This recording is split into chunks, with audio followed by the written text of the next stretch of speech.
Hey, there we go. Good evening, everybody, and welcome to another episode of Good Natured. Um, we got a little bit of a late start this evening. Tech support puppy is just out of sight, off screen right here. He wasn't being very supportive. He didn't want to come in. Yes, you, sir. So apologize for the slight delay, but again, just glad to see everybody tonight.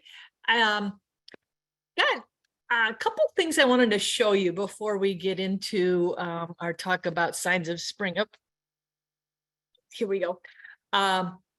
First of all, well, we've got this week's mug is courtesy of our friends at the McHenry County Conservation District. I hope you've got a warm beverage, or at least are surrounded by some warmth on this not so cold evening. You know, I was out just a little while ago, and very unseasonable temperatures we're having. But it kind of plays into what tonight's topic is about. And a part of my work at the Park District is, well, actually, a lot of my work is going out and presenting programs to local senior living communities. And I always try to bring them up to date on nature happenings. And as I was putting together our February program theme, which is animal courtship, I was outside. This was just about a week ago. I thought, what's a good way to start things? And I started listening. Oh my goodness, the chickadees, the cardinals. We're going to review what they're up to right now. But there's a lot of things going on. It's early February still. Now, some of them are pretty much on schedule. Cardinals get things going fairly early on with singing back and forth. But there's a couple of things that I think might be getting just a little off kilter because of the warm weather, which we'll talk about in a little bit. But I've got some show and tell things too that I wanted to show you. The main book that I pulled out, I'll get to in a second, but it's kind of a companion to these other two. I don't know if we've ever really talked much about field guides. And when you're out and you're seeing things and you're listening for things, how do you know for sure that's what you're seeing and hearing? This was the first field guide that I started with. It was recommended by a woman I was working with at the time at Red Oak Nature Center. And she said, the standard that everybody goes by is the Peterson guide. And I do have one of those. It's over at Good Natured World headquarters. And tonight we're not there. But she said, I really like the golden guide to birds because Peterson is nice. Again, it's a standard, and they always put Roger Tory Peterson would put arrows to the relevant field marks on the drawings of the birds. The golden guides don't offer that, but what this one does have, and why it was recommended, was because the range maps are adjacent, or they're on the same page as the description of the bird. And tonight we're going to use the example of black-capped chickadee because they're active right now. Very visible, very vocal in what they're up to. And so this is the way Golden Guide handles it. They have one picture. Now, there's not a lot of variation in the plumage of the black-capped chickadee, but here they show it on the same page as pretty much all the other chickadees that you're going to see in North America. Now, let's compare that to the Sibley Guide, which that's actually my favorite guide. There's a larger, the first version was quite large, a little bit too big to take out in the field. Then they came out with these smaller ones. This is the the guide to Eastern North American birds. There's also Western guide. And there's a little bit of overlap in between, but this one, if we look at the chickadee, they do have, David Allen Sibley has the drawings here where you can see the bird perched, and you can also see the bird in flight. Again, not a lot of variation in the chickadee. They don't have an immature and an adult plumage. They do, however, look quite similar. The black cap looks quite similar to the Carolina chickadee. So there is a little essay here on how to tell the difference. So again, these guides are based on or are centered around identification and you know, putting a name to what it is that you're looking at. But another book that I use a lot, whether I'm preparing for a talk or doing research for a column or just reading, because there's essays in addition to life cycle information. This is called the Birder's Handbook.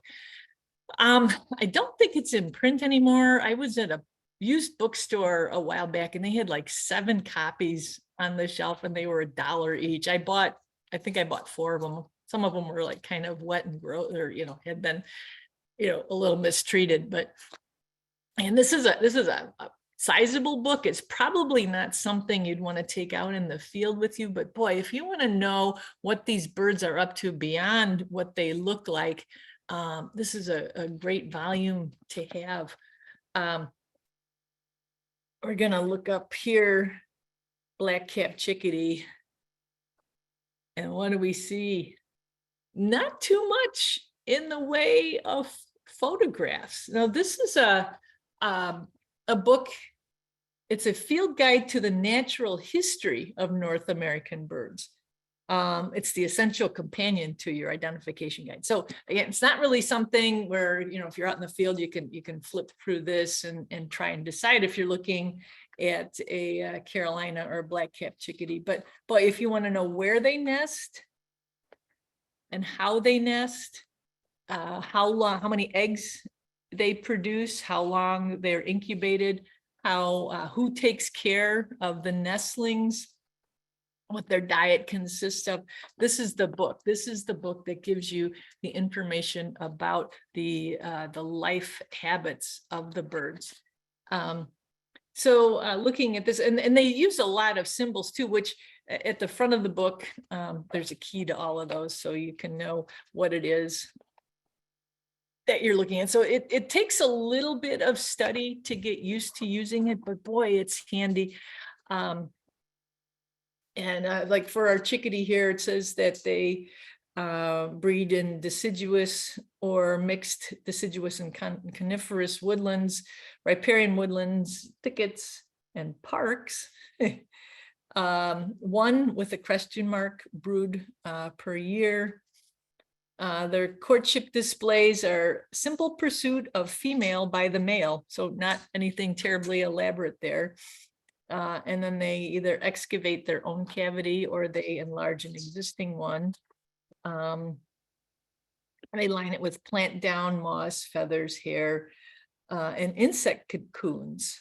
It takes about 2 weeks to excavate and line the cavity. So anyway, all kinds of cool lifestyle notes like that. Now, one other thing this book offers that we don't see in other in identification guides are essays. And like here on the next page, next to the chickadee information, there's an essay on mobbing, that behavior where groups of birds will gang up on usually a bird of prey. Crows are famous for mobbing. There's a lot of different species that will do that. Blue jays will gang up and mob. They're actually related to crows. Blackbirds, I've seen red-winged blackbirds chasing the red-tailed hawks away from the garden plots over by Hickory Knolls. Anyway, I have this book out a lot. I used it as I was preparing this month's senior program, and I used it to get some of the information that we're going to share right now as we talk about signs of spring. So with that, let's see if I can pull some slides up here. And I want to make sure I have the sound available too, because there's quite a bit of audio going on right now. Let's see. Oh, thanks, Meredith. They're $25 on Amazon. There's 10 left. That seems high. The ones I bought in the used bookstore for the Birders Handbook, they were like $1 a piece. So last ditch, check Amazon. I'll do some checking if anybody else is interested. I might be able to get you a copy too, because like I said, I did stock up because I do love a deal. All right, let me see here. Let's optimize, and we'll go here and we'll do a slideshow from this current slide. So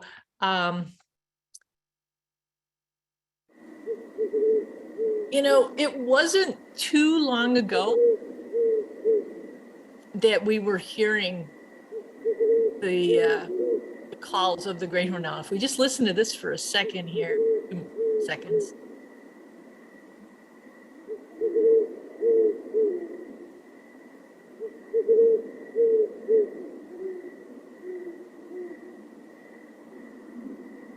Now, this is not a recent recording. This, you can hear there's some insect noise too, but that there's a lot of hooting going on, starting up. I think the earliest ones I heard were in October. This is the adult great horned talking back and forth. The higher pitch is the female. The lower pitch is the male, which is kind of what you expect from our human experience. Generally, women's higher than men's. But what's different with our owl friends and our birds of prey is that the female has the larger, bulkier body. The male is blind. That's because, and we'll note around here anyway, I have not heard any owls for, gosh, over a week now. The reason, I suspect the reason anyway, is that they have gone from establishing their pair bonds and declaring their territory by making those vocalizations. They have moved to the next phase, which is nesting. So the great horned owl is a bird. It's our earliest nesting species. They get things going in January. Usually, I've always heard that by Valentine's Day, she's sitting on eggs, and it's not too much longer after that those eggs hatch. And that's why the female has that bulkier body. It's her job. She's got to keep the eggs warm. She's got to keep the hatchlings warm. She's got to keep herself warm while she's sitting in that nest on what is usually some pretty cold weather. Again, we've got a little bit of a respite from that deep cold that we usually have this time of year. But still, sitting still for hours and hours, you know how chilled your own body can get. Well, owls do have layers and layers of down and also outer feathers to keep themselves warm. But mom doesn't. She'll take a few breaks from time to time as she's incubating those eggs. But that's her primary job, is to stay there, guard the nest, keep things from getting too cold. It's dad's job to bring the food back. You know, he's kind of like the Uber Eats for the family. You know, he'll be bringing in, you know, a rabbit, mice, voles, maybe a squirrel if he's hunting in the late afternoon or the early morning hours. But I mean, this goes on for a few weeks then until the eggs hatch. For that reason, now this is a little bit later photo. When the owlets, when the chicks first hatch, they're small, of course, much smaller, and they are covered in a white down. They do grow rapidly. Usually by April, when a lot of birds are just getting around to, some our migratory birds are just getting back and still have the whole courtship and breeding rituals to get to. These guys are already, the youngsters are already branching and getting ready to leave the nest. Now, this was a photo that was sent to me by a reader. And she said, yeah, I'm a little curious who's been visiting. If we look at it, so she kindly put a tape measure next to these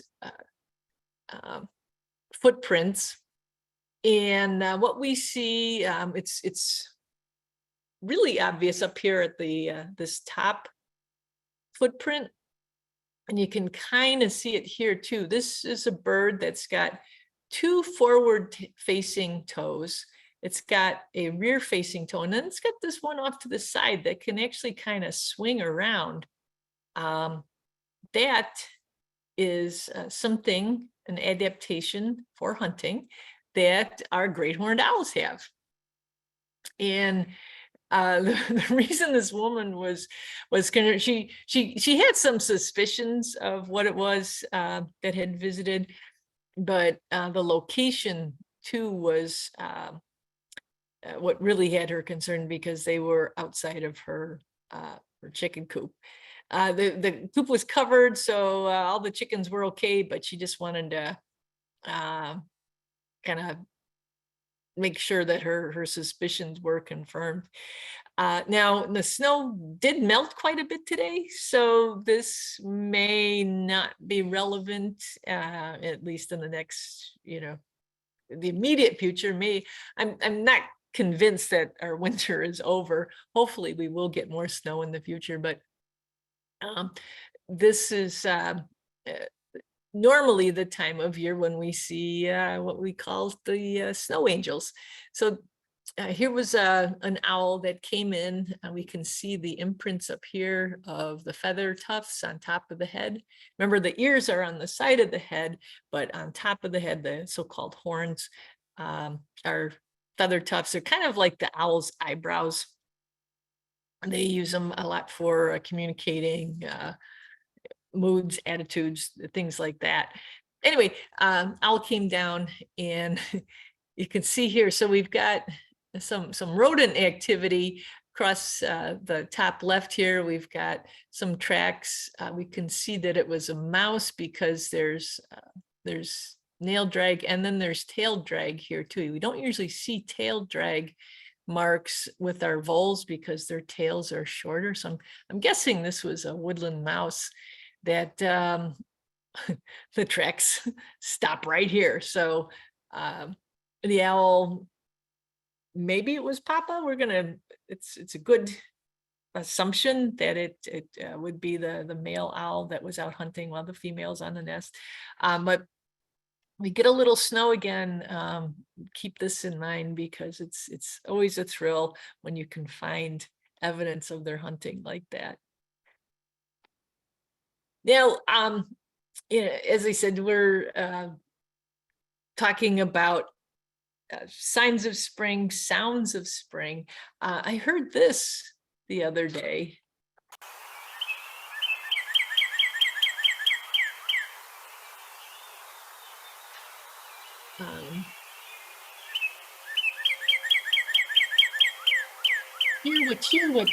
Cheer. That's one version of the northern cardinal song.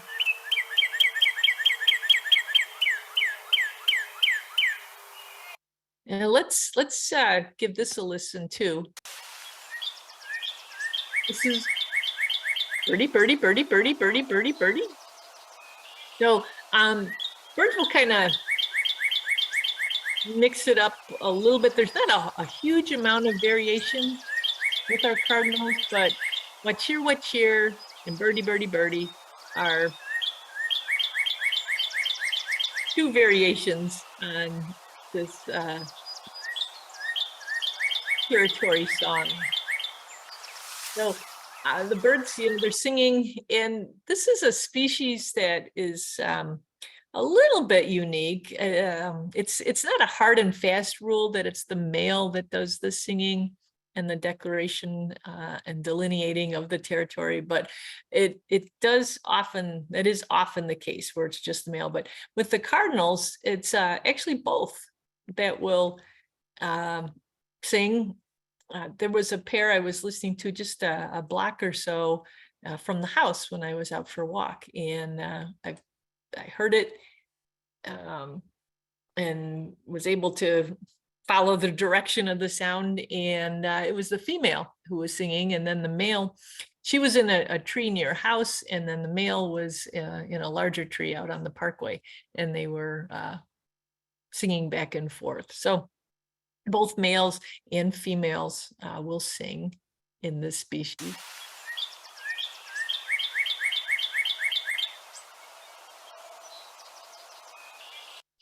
All right. We're getting getting closer to the time. I haven't seen this yet, but I honestly haven't seen a lot. I haven't spent a lot of time near bird feeders in the last few days, but coming up as we get closer to the time when the pair will be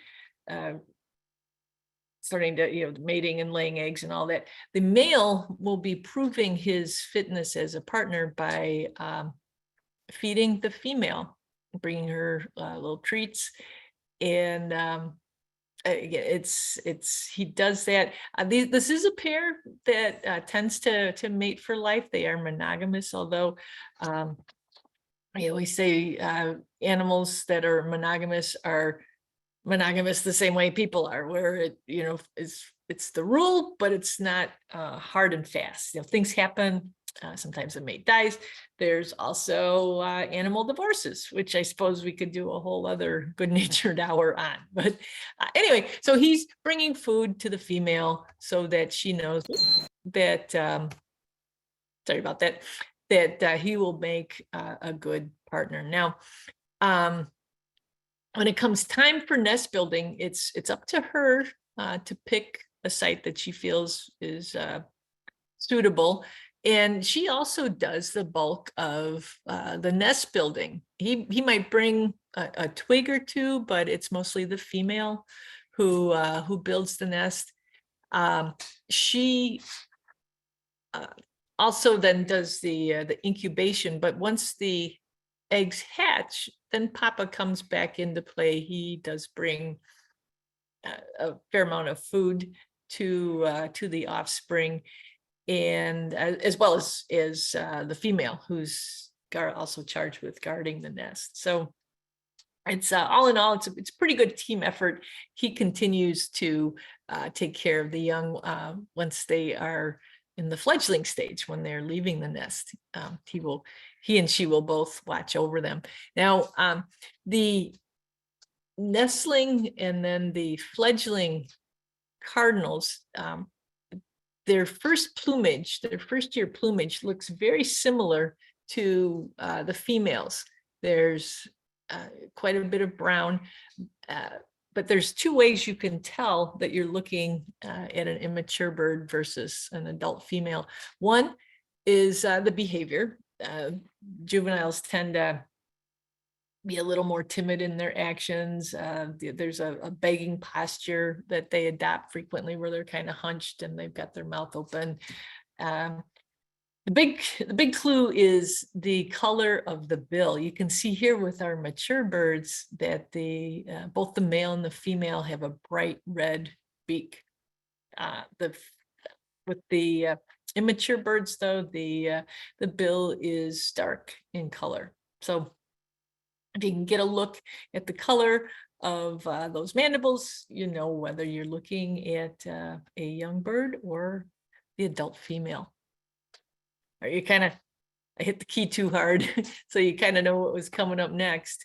Let's listen here to the spring song of the black-capped chickadee. Spring's here, spring's here.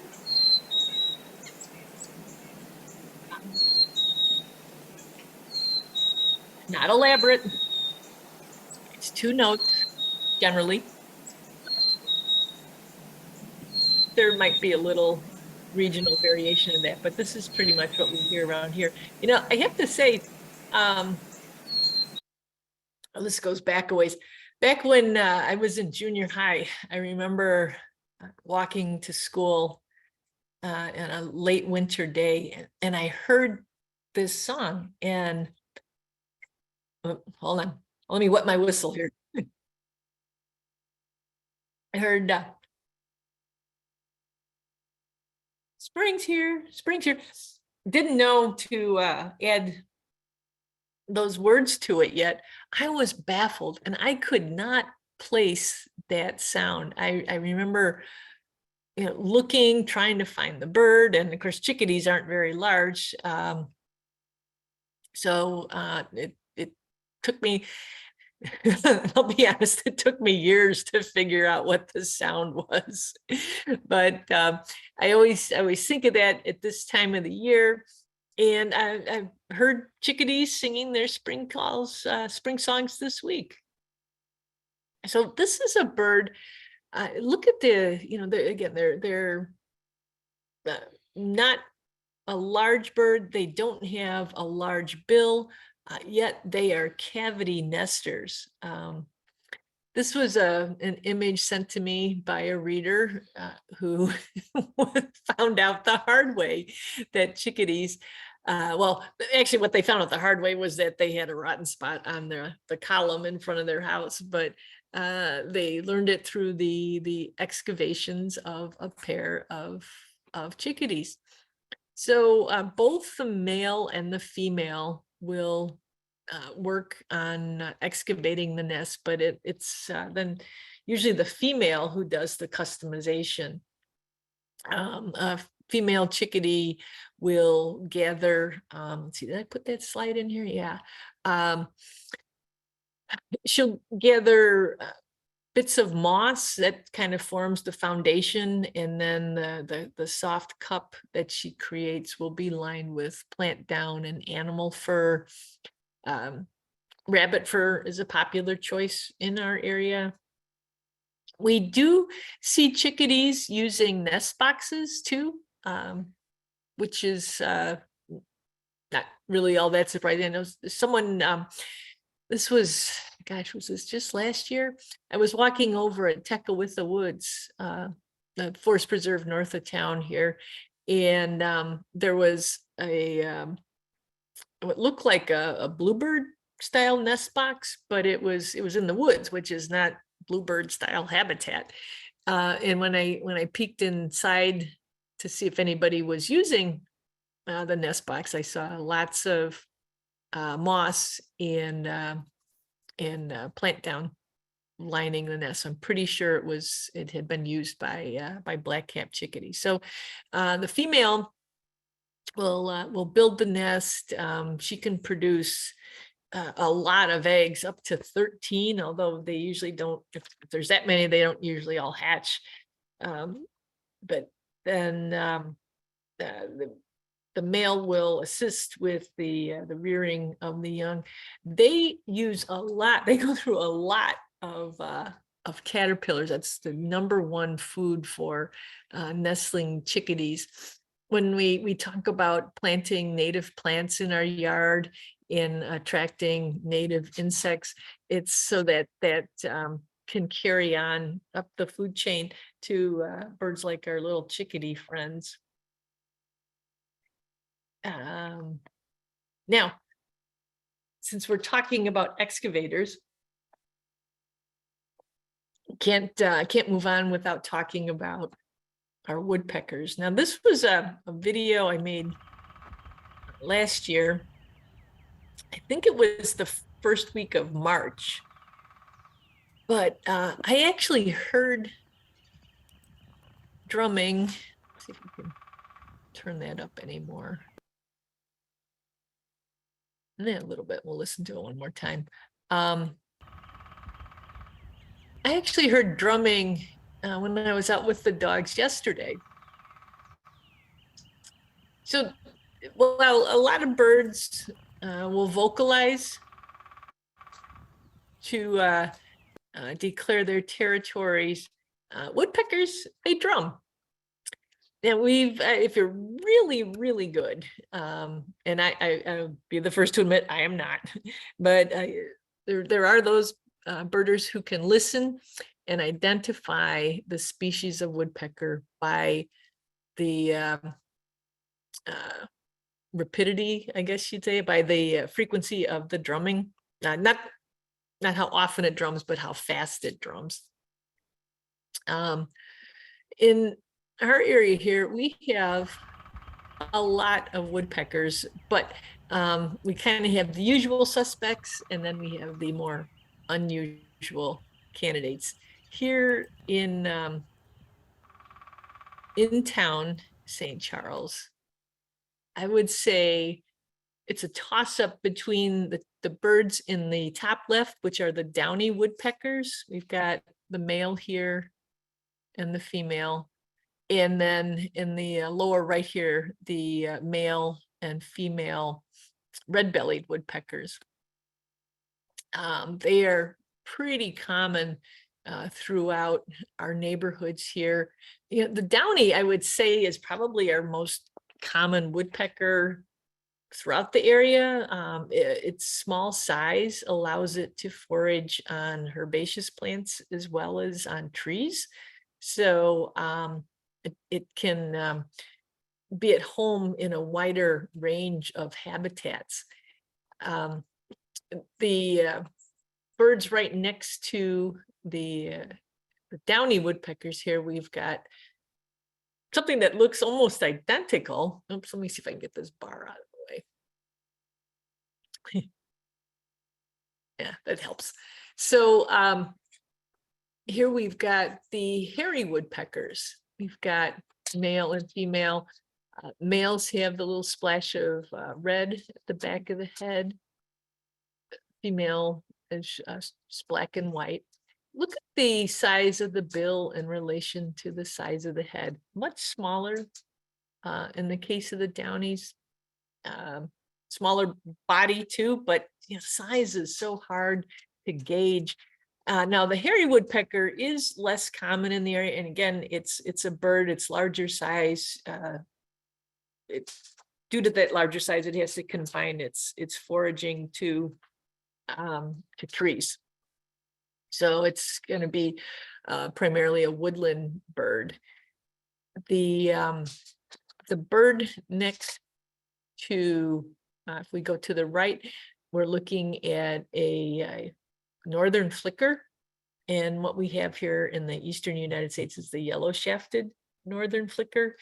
I just put a picture of the male in there. So both the males and the females with the flickers will have red on the back of the head, but the male, and I love it when it works out to, you know, to make sense the way it does like this, but the male will have, see this black here, this malar stripe, called a mustache.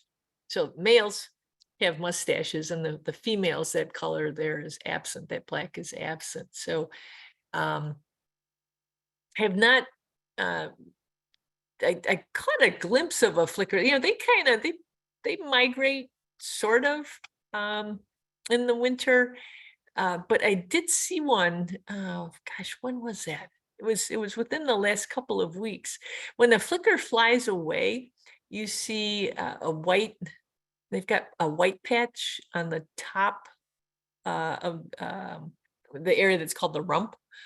So you'll see what a flash of white as they're flying away. You can also get a general impression of yellow too, as they're moving around because of the shafts on their feathers, which you can see here down by the tail are yellow.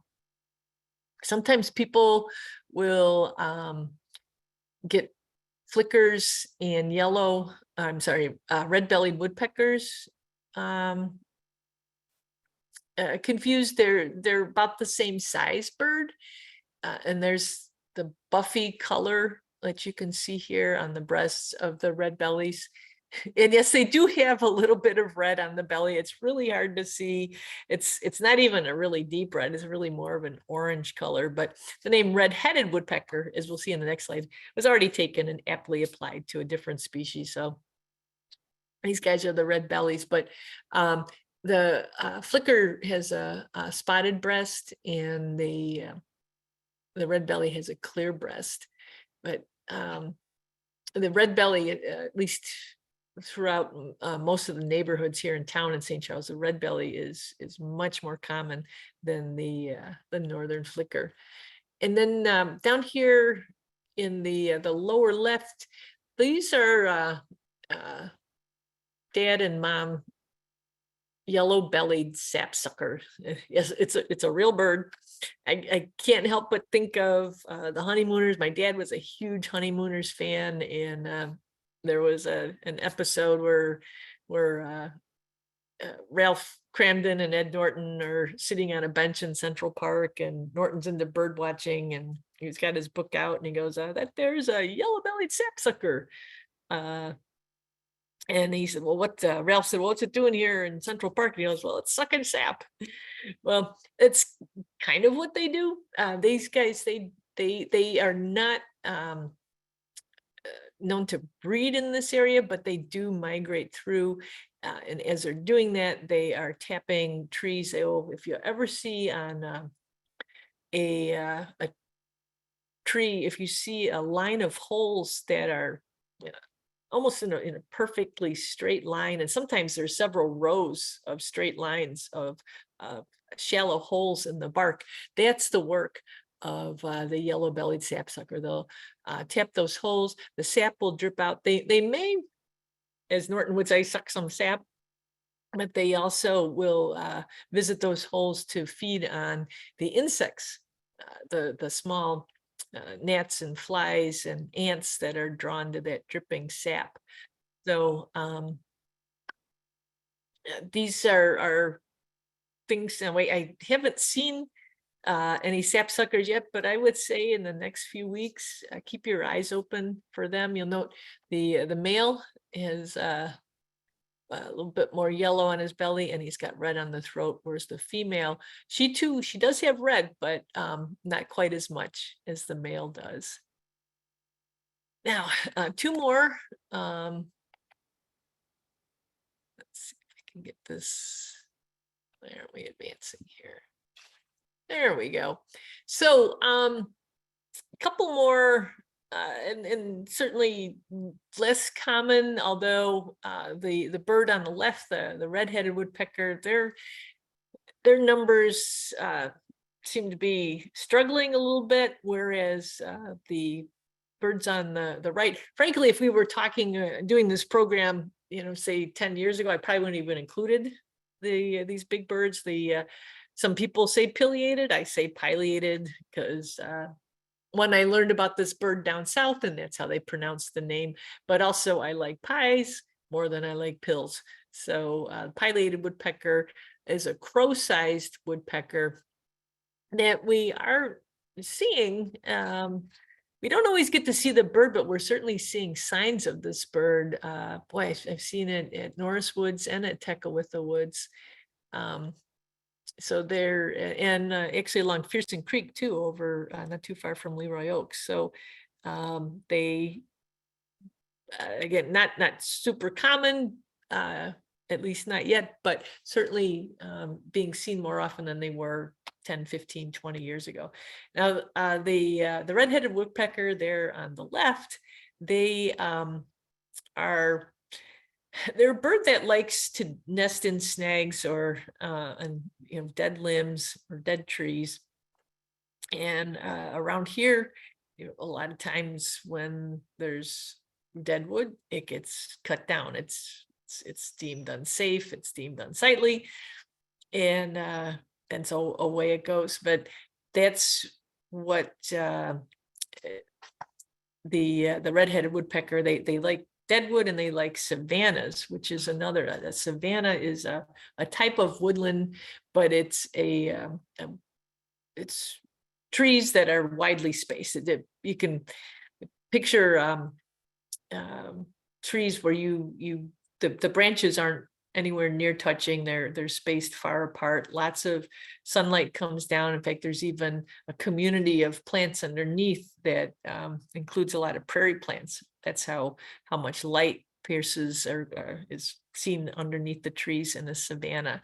So we don't have a lot of savannas. We don't have a lot of, even in the ones we do, there's not a lot of dead branches. So as a consequence, we don't see a lot of our red-headed woodpeckers. But anyway, they are still in the area. If you're lucky enough to see one, good for you, because it's they are a treat. And contrasting that, if we go back here to the red belly, quite a bit of red on the head, but not nearly as much as what we see here. These guys, I only put one picture in because the male and the female are identical. Can't really tell the difference by looking at them. The juveniles, the offspring, that red head does not come in right away. I always remember seeing a pair with their little junior back when I worked at Red Oak. I was down in, I was actually at coming out of the Prisco Community Center in Aurora, which is part of McCullough Park. And McCullough Park has a lot of old oak trees spaced widely apart. Now there's not prairie plants underneath them. It's mowed grass because it's groomed as a park, not as an actual savanna. But it was close enough that the red-headed woodpeckers, they're raised a family, and they had taken their offspring over to a telephone pole, and they were, I watched them for probably 15 minutes. They were giving the little guy or girl a lesson in how to hammer open acorns. So that was pretty cool to watch. And again, I felt privileged because they are an unusual bird for this area. So that's kind of a look at what our birds are up to. I did want to show you this too. So this, I just took this video this past weekend, caught my eye. And it caught my eye, but I wasn't quick enough with the camera to get the whole scene that was being played up. But you can see we've got some scampering going on here. There were actually 4 squirrels involved in this chase. And when you see squirrels chasing like this, you can bet that the first squirrel in the line is the female, and the other squirrels chasing it are the males.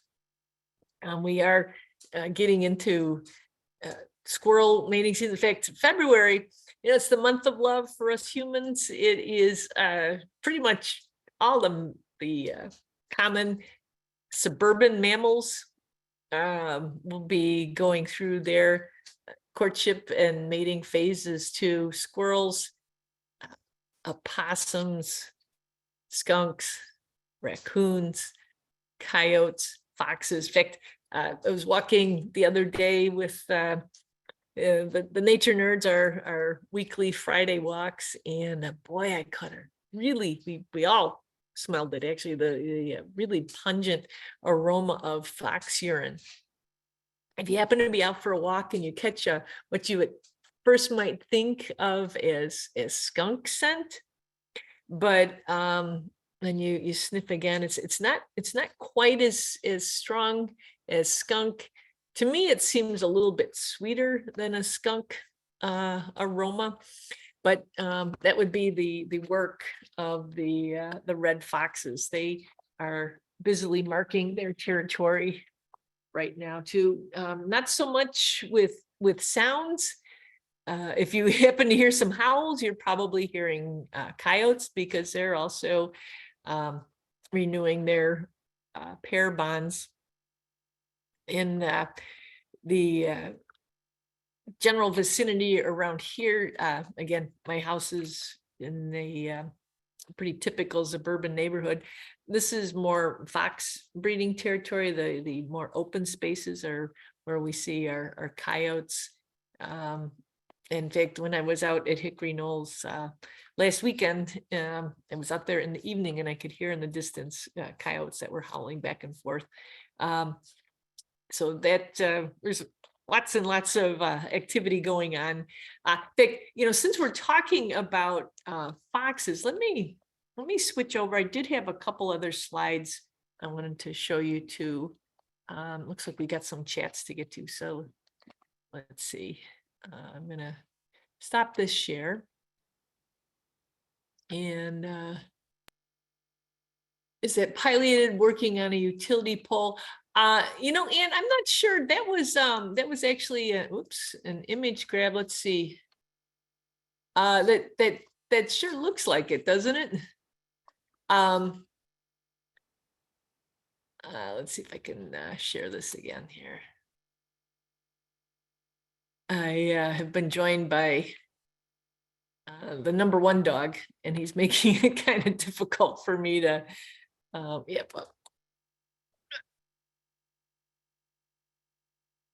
we go. Yeah, that does look like a utility pole. So we were talking about pilots with a program I was doing yesterday, and a woman raised her hand and said, "Those birds destroyed my son's garage." Now, wasn't around here. He lived outside of Seattle, but these are big birds. What we're looking at here, these are not the sort of holes that they create. These are not like nest cavities that they gave up on. This is foraging activity here. These are like all woodpeckers, they're insect eaters. And I was kind of thinking if the woodpeckers destroyed that guy's garage, the garage probably had some other issues too. Maybe it was carpenter ants, maybe it was wood boring beetles, but yeah, that does look to be the case there. All right, let's stop this. I think we had one other comment here. Jerry says, "I keep seeing posts with gorgeous photos on the Illinois Birding Network's Facebook page about short-eared owls in Kane County." Yes, that is, and I think this is a pretty trustworthy group. So we can talk a little bit. In fact, it's a great opportunity to talk about birding ethics too. In fact, I don't know if I can pull that up while we're talking. Let me see if I can do two things at once. It doesn't always work out that well, but I'm going to see. I think generally they tell you only to put the county because they don't want tons of people flocking, no pun intended, or maybe pun intended, and scaring the birds, You're exactly right. And it was an issue. And in fact, from what I understand, the Forest Preserve District was actually having employees taking turns sort of monitoring the activity there. And for the most part, people tend to be well behaved, but sometimes you get people who are just kind of bent on getting that perfect photograph, and they overstay the running. So this is one. Here's so like Jerry said, it's the Illinois Birding Network Facebook page, and the preserve this activity is occurring at is, I'm going to whisper it. It's the Brunner Family Forest Preserve in Dundee. And Brunner, it's interesting. I don't know if there's a connection there or not. I always associate short-eared owls with Fermilab, the prairie there. That's where people in the past had gone to photograph them. I believe I heard that Fermilab, the access is closed again. But Brunner is also home to an operation called Allgrass Farms. And there's cattle there, there's ducks, there's chickens. I'm assuming that when you've got all those different animals, this is often the case in agriculture operations, you're going to see an uptick in the number of rodents that are also attracted to all the food that's there. So I kind of wonder if maybe that played a role. And I don't know, there is so much activity there right now. It seems like, and I'm hearing so much about it. It seems like it's kind of a new thing. Other birders, if you want to chime in with your opinions on that, but it seems like the short-eared owls at this particular preserve is sort of a novel thing. But yeah, there's northern harriers too. Some people have shown these tremendous action shots where a short-eared owl will grab the prey item, and then a harrier will go in and wrestle for it. So I don't know what we've got here. And again, number one dog is doing his darndest to make sure I can't see anything. But anyway, yes, super cool. Let's see. All right, I'm going to stop the share again. You know, Jerry, since you chimed in here, you had shared a link last week that I want to make sure I share with people before we sign off tonight. If it doesn't make you laugh, there's something wrong with your funny bone. You know, I thought it was really interesting. Yeah, I'll get this pulled up so we can take a look at this too. But while we're still talking about birds and feeding, I wanted to share. So I'm going to show you guys, and it's going to be one of these. I don't have my sensitive viewers alert graphic to pull up, but I did want to show you a little something I came across.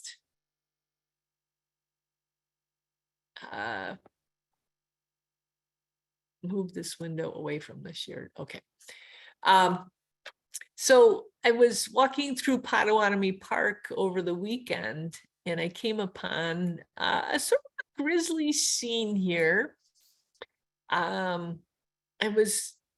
It's red, white, and blue, which really caught my eye. And underneath these blue dots appeared to be bits of organ. So I don't know if this is maybe, bile or something. But these are all entrails, and you can see the colon here. It's full, and it's neatly sectioned off into little pellets. In fact, some of those little pellets came out. You might be able to guess just who this was. We go to this one, and then I did flip it over so you could see even better. It is Peter's cottontail.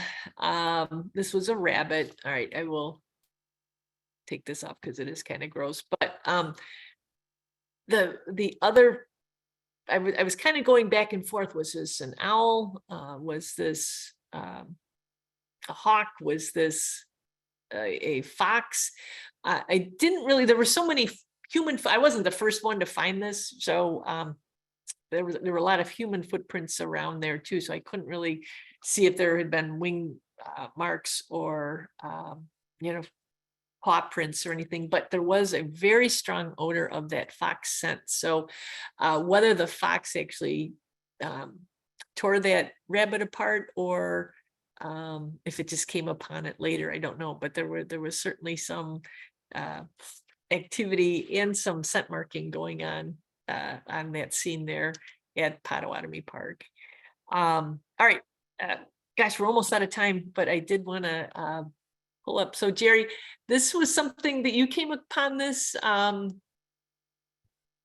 yeah, a while ago. Well, this was years ago. I did some work for the NRDC, and so now I'm on their email list, and it popped up in an email.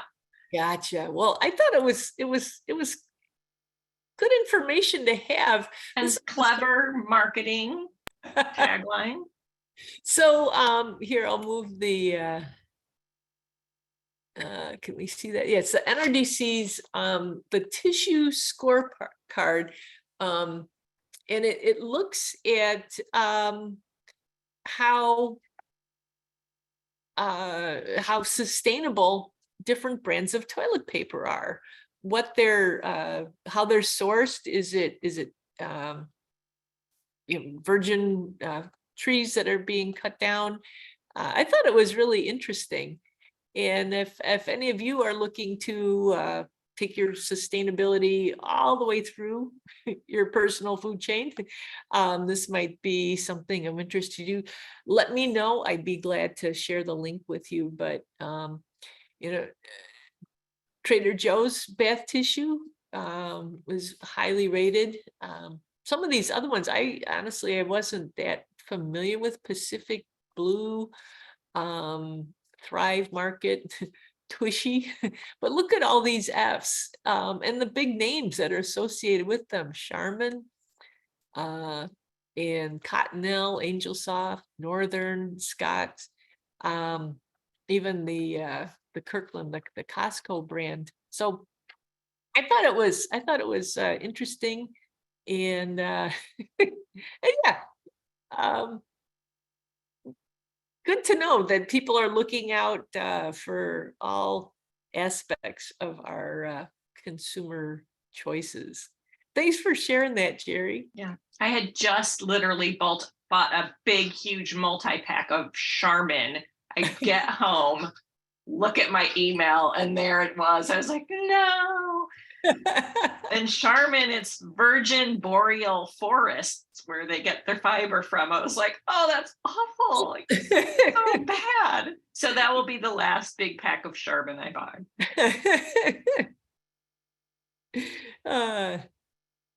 Yeah, I will probably, study it one more time before I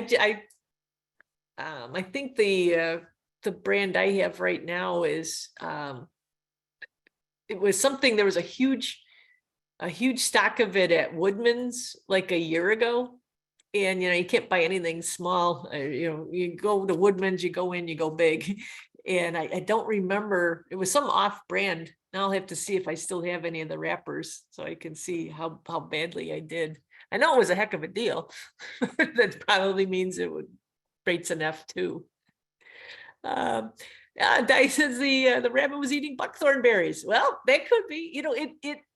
It looked like some sort of entrails had oozed that blue coloring up, but it had been a while since I'd seen a kill site like that. So and I have a phone again, so I spent most of last week. I wasn't able to document anything, but by Saturday I had a phone that was up and running. So hopefully by next week we'll have some more shots from around town, things that are going on.